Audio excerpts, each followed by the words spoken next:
அனைவருக்கும் வணக்கம். மைக்கேல் ரஞ்சித் கூட நான் ஒர்க் பண்ணுற 4வது படம்னு நினைக்கிறேன். 4. ஆமாம். ரஞ்சித் ஆக்சுவலி நிறைய இன்டர்வியூ போனால் கேட்பாங்க, புஷ்கர் காயத்ரி, அப்புறம் வந்து லோகேஷ், ரஞ்சித் ஜெயக்கோடி, இந்த மாதிரி சில டைரக்டர்ஸ் மட்டும் நீங்கள் வந்து ரொம்ப ஸ்பெஷலாக ஏதாவது பண்ணுறீங்களா அப்படின்லாம் கேட்பாங்க. ஆக்சுவலி ஸ்பெஷலாலாம் ஒன்றும் இல்லை. அவங்க என்கிட்ட எதுவுமே என்னை வந்து இப்படி தான் பயணம்னு எதுவுமே சொல்ல மாட்டாங்க. எனக்கு ஒரு ஃப்ரீடம் கொடுப்பாங்க. ஸோ அந்த ஒரு ஃப்ரீடம் தான் ஒருவேளை வந்து நல்லா வருதோ அப்படின்னு எனக்கு தோணுது. ஆக்சுவலி மைக்கேலை பொறுத்த வரைக்கும் அப்படித்தான். ஏன்னா ரஞ்சித் வந்து ஒரு ஹிண்ட் தான் கொடுப்பாரு, ஏதாவது இப்படி இப்படி பண்ணலாம். மற்றபடி எல்லாமே நம்மகிட்ட வந்து நீங்களே ஏதாவது பண்ணுங்க அப்படின்னு சொல்லிட்டு அந்த ஒரு ஃப்ரீடம் இருக்கும்.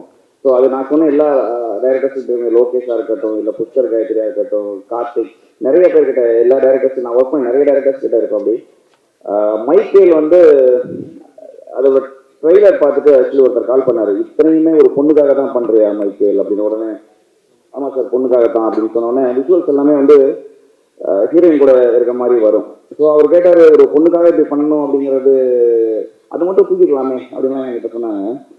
பட் பொண்ணு அப்படிங்கிறது வந்து வெறும் ஒரு கேர்ள் ஃப்ரெண்டாவோ இல்லை வந்து ஒரு ஒய்ஃபாகவே இருக்கணும்னு அவசியம் இல்லை. அம்மாவாக இருக்கலாம், தங்கச்சியாக இருக்கலாம்.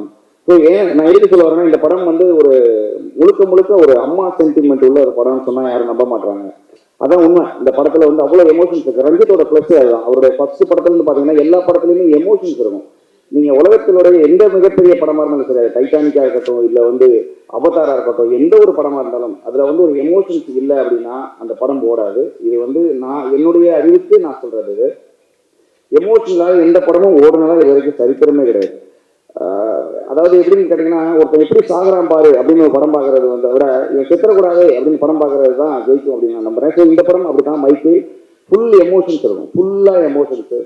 இப்போ நம்ம ட்ரெய்லரில் பார்க்கும்போது அது வந்து ஃபைட் இருக்கு, ஒரு லவ் இருக்கு, எல்லாமே இருக்கு. பட் படத்துக்குள்ள அவ்வளோ ஒரு பயங்கர இன்டென்ஸான ஒரு அம்மா சென்டிமெண்ட் இருக்கு, ஒரு காதல் இருக்கு, ஒரு துரோகம், ஒரு குரோதம் இருக்கு, எல்லாமே இருக்கு.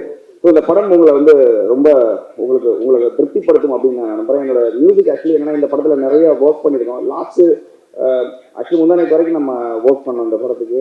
ஏன்னா இதுக்கு முந்தின படங்கள் ரஞ்சித்துக்கு அப்படி கிடையாது. நம்ம வந்து ரிலீஸ்க்கு முன்னால் வந்து ஒரு 15-20 டேஸ் முன்னாலே நம்ம காப்பியை எடுத்து பார்த்துட்டு திரும்ப ஏதாவது ஆட் பண்ணோம். பட் இந்த படம் ரொம்ப ஹரிபரியாக பண்ணோம். அதுக்கு ரீசன் என்னன்னா, ஒன்று பண்ணிட்டு தூக்கி போட்டு திரும்ப வேற ஒன்று பண்ணுறது. ஸோ இதை விட பெஸ்ட்டாக ஒன்று பண்ணிடலாமா அப்படின்னு சொல்லி எதிர்பார்த்து பண்ணது.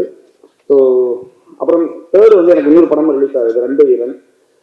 ஒரே நாள் வந்து எனக்கு 2 படம், அதுக்கடுத்த வாரமும் எனக்கு ஒரு 2 படம் ரிலீஸ் ஆகுது. ஸோ எனக்கு என்ன சந்தோஷம் அப்படின்னா, நான் இந்த வாரம் ரிலீஸ் ஆக போகிற இந்த 2 படமுமே ஏற்கனவே லாபம் பெற்றுச்சு அப்படிங்கிறது எனக்கு ஒரு ப்ரொடக்ஷன் சைட்லேருந்து பார்க்கும்போது ஒரு ப்ரொடியூசருக்கு லாபம் கொடுத்த படமாக இருக்குது. ஆல்ரெடி ரிலீஸ் ஆகிறதுனாலேயே ஒரு லாபம் இருக்குங்கிற போது 2 படமுமே, ரங்கதி ரன்னாக இருக்கட்டும், மைக்கேலாக இருக்கட்டும், ஆல்ரெடி ப்ராஃபிட்டில் ஒரு படம் ரிலீஸ் பண்ணும்போது அவங்க அந்த ப்ரொடியூசர்ஸோட ஹாப்பியாக இருக்காங்க இல்லையா? ஸோ அது ஒரு சந்தோஷமாக இருக்கு. நம்ம ஒரு வெற்றி படங்கிறது இதுலேயே எனக்கு தெரியுது. ஸோ அதில் அந்த மாதிரி ஒரு படத்தில் இருக்கிறது எனக்கு ரொம்ப சந்தோஷமாக இருக்குது. ஸோ பரத் சார், தேங்க்யூ எனக்கு ஆப்பர்ச்சுனிட்டி இந்த படத்தை கொடுத்ததுக்கு. ஏன்னா ரஞ்சித்தோட எல்லா படமும் நான் பண்ணிட்டு இருக்கேன். அதுக்காக வந்து கண்ணை மூடிட்டு அவர் தான் அப்படின்னு இல்லாமல் என்னோட அவர் இப்போ கூட உட்காந்து சொன்னார், நான் உங்களோட ஃபேன் அப்படின்னாரு. எனக்கு ரொம்ப சந்தோஷம் சார். இதில் நடித்த எல்லாருமே பற்றி நான் நிறைய பேசி ஆகணும். ஆக்சுவலி டைம் இருக்கான்னு தெரியல, பட் நான் பேசுகிறேன். சந்தீப் அவரோட நிறைய படங்கள் நான் பார்த்துருக்கேன். எல்லா படமுமே மாநகரம்லாம் வந்து எனக்கு நான் அடிக்கடி ரொம்ப பார்க்குற படம். ஏன்னா எனக்கு டெக்னிக்கலாக அந்த படம் ரொம்ப பிடிச்ச படம். ஸோ அவர் மற்ற படத்தில் எல்லாமே ரொம்ப நல்லா தான் நடிச்சிருக்காரு, இல்லைன்னு சொல்லாரு, எந்த ஒரு இது இல்லை. பட் இந்த படத்தில் வந்து ரொம்ப இன்டென்ஸாக இருக்குது. சில விஷயங்கள் வந்து டைலாக்ஸில் டெலிவரி பண்ணாமல் வெறும் பார்வையிலையும் எமோஷன்ஸ்லையுமே நிறையா சீனில் அப்படி பண்ணியிருக்கிறாரு. ஸோ அது வந்து பர்டிகுலராக பார்க்கும்போது தான் தெரியும். இப்போ நம்ம ஒரு படமாக பார்க்கும்போதை விட நம்ம ஃப்ரேமாக நகர்த்தி நம்ம பார்க்கும்போது அவருடைய எக்ஸ்பிரஷன்லாம் ரொம்ப பிரில்லியண்டாக இருக்குது. விஜய் சேதுபதி அவர் சொல்லவே வேண்டாம், உங்களுக்கு தெரியும். அவர் வர்ற படம், இந்த படத்தில் அவர் வரக்கூடிய எல்லா இடமும் இன்னொரு விக்ரம் வேதாவில் அவரோட என்ட்ரி மாதிரி இருக்கும் அப்படின்னு நான் நம்புகிறேன். திவ்யா சார் அவங்களும் சரி, தீபிகா, மற்ற எல்லாருமே இதில் நடிச்சிருக்கீங்க, வரும் எல்லாருமே ரொம்ப நல்லா பண்ணியிருக்கிறாங்க. ஸோ இதில் டெக்னிக்கல் டீமாக கேமராமேன் ரஞ்சித்தோட என்னென்னா, ஒரு 10 படம் பண்ண கேமராமேன் இல்லைன்னா ஒரு 15 படம் பண்ண கேமராமேன் இப்படியெல்லாம் யோசிக்க மாட்டாப்புல.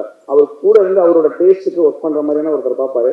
ஸோ லாஸ்ட் மூவிலையும் அவர் இஸ்வட் ராஜா எடுக்கும்போதும் அவர் ரொம்ப புதுசு. இதுலேயும் அவர் வந்து எப்படி நம்புறாருன்றத, எப்படி இப்படி செலக்ட் பண்ணி எங்கேருந்து எடுக்கிறாருங்கிற தெரியாது. ஸோ பிரில்லியண்டாக பண்ணியிருக்காரு. இந்த படத்தோட மிகப்பெரிய ஒரு ப்ளஸ் அப்படின்னா அது வந்து விஷுவல்ஸ் நான் சொல்லி ஆகணும். அப்புறம் எடிட்டிங் நாங்கள் டீமாக ஆக்சுவலி ஒர்க் பண்ணியிருக்கோம். எல்லாருமே சேர்ந்து பண்ணியிருக்கோம். இந்த படம் கட்டாயமாக நல்லா இருக்கும், அதில் எந்த டவுட்டுமே இல்லை. பாருங்கள், தேர்ட் ரிலீஸ் ஆகுது. உங்களுக்கு இந்த படம் பிடிக்கும் நான் நம்புகிறேன். எனக்கு இந்த படத்துக்கு ஆப்பர்ச்சுனிட்டி கொடுத்த ப்ரொடியூசர்ஸ் ரஞ்சித் ஜெயக்கோடி எல்லாருக்கும் தேங்க் பண்ணிக்கிறேன். வியூஸ் நான் தேங்க் பண்ணிக்கிறேன். Thank you so much.